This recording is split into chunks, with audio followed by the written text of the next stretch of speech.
Kita yang mendengarkan video ini mungkin profesi sebagai guru. Harus saya ucapkan selamat, karena kalau Anda menjalankan profesi ini dengan baik dan ikhlas, maka Anda telah menjadi idola manusia di bumi dan dirindukan oleh penduduk langit. Namun, mari kita introspeksi diri. Apakah kita sudah menjadi guru yang sesungguhnya? Jangan-jangan selama ini kita hanya bertugas menyampaikan materi pelajaran di kelas, memandang siswa sama, dan harus menguasai materi pelajaran yang kita sampaikan dengan metode yang sudah kuno. Menghukum siswa tanpa memberi mereka kesempatan untuk menceritakan permasalahannya.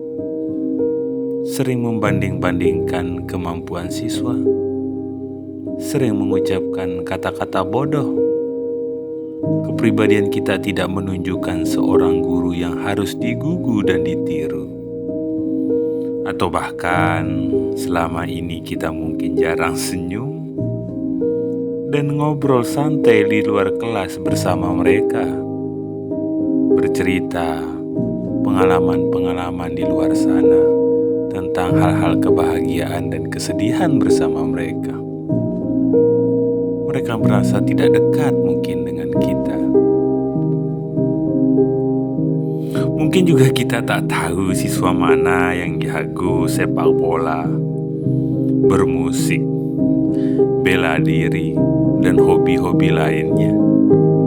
Karena kita lebih fokus pada kemampuan mereka memahami pelajaran di kelas. Dan banyak hal-hal lainnya yang selama ini kita salah menilai siswa kita. Kalau itu masih terjadi sampai detik ini, maka mari kita berubah secara bersama-sama. Ki Hajar Dewantara memberikan pemikirannya tentang dasar-dasar pendidikan. Menurut beliau, pendidikan bertujuan untuk menuntun segala kodrat yang ada pada anak-anak, agar mereka dapat mencapai keselamatan dan kebahagiaan yang setinggi-tingginya. Pendidik itu hanya dapat menuntun tumbuh atau hidupnya kekuatan kodrat yang ada pada anak-anak, agar dapat memperbaiki lakunya, bukan dasarnya, hidup dan tumbuhnya kodrat anak. Peran pendidik atau guru diibaratkan seorang petani yang tugasnya adalah merawat sesuai kebutuhan dari tanaman-tanamannya agar tumbuh dan berbuah dengan baik. Tentu saja beda jenis tanaman, beda perlakuannya. Artinya kita tidak bisa memandang sama siswa kita. Beda masalah siswa, tentu juga kita beda cara menangani dan pendekatan kepada mereka. Kita juga harus memberikan kebebasan kepada mereka. Tapi bukan kebebasan yang mutlak, perlu tuntunan dari kita. Kita bisa memberikan arahan, oh ini yang salah nak, ini yang benar. Sesuai dengan kreativitas mereka, sesuai dengan potensi yang ada pada diri mereka. Beda dengan siswa lain, tentunya. Ki Hajar Dewantara juga mengingatkan kepada kita semua untuk terbuka dengan perkembangan zaman. Namun juga tidak mentah dan menerima segala yang ada dari luar sebagai sesuatu yang harus kita terapkan. Harus kita sesuaikan juga dengan lokal kebiasaan, adat istiadat yang ada di daerah kita. Kita juga harus memberikan keterampilan kepada siswa sesuai dengan zaman sekarang. Berkarya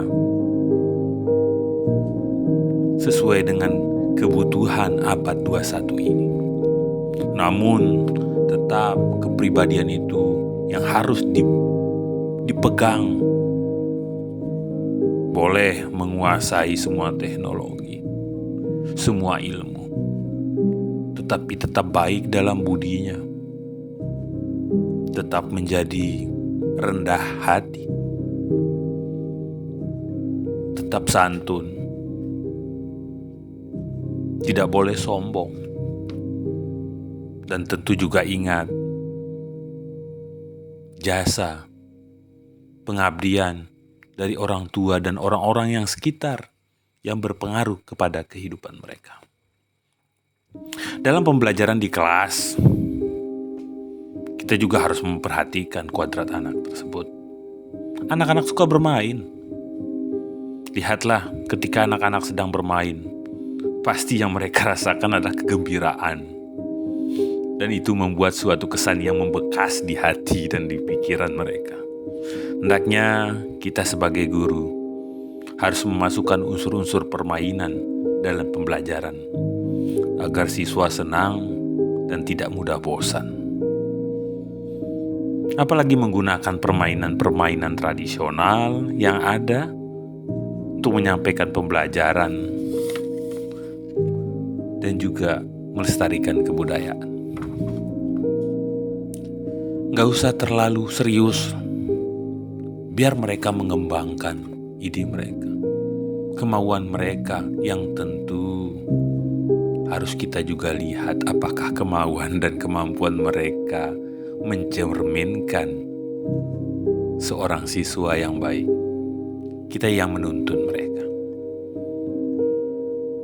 Kita juga harus menghormati, memperlakukan anak dengan sebaik-baiknya, sesuai kuadratnya, melayani mereka dengan setulus hati, memberikan teladan, ingarso sung tulodo, membangun semangatnya, ing madio mangun karso, dan memberikan dorongan, tuturi handayani, bagi tumbuh kembangnya anak, menuntun mereka menjadi pribadi yang terampil, berakhlak mulia, dan bijaksana, sehingga mereka akan mencapai kebahagiaan dan keselamatan.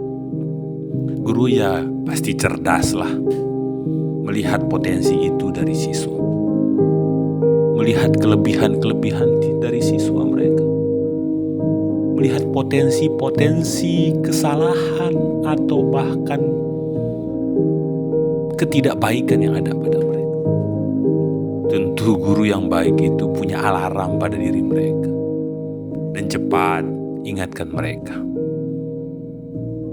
Intinya, jadilah idola lah.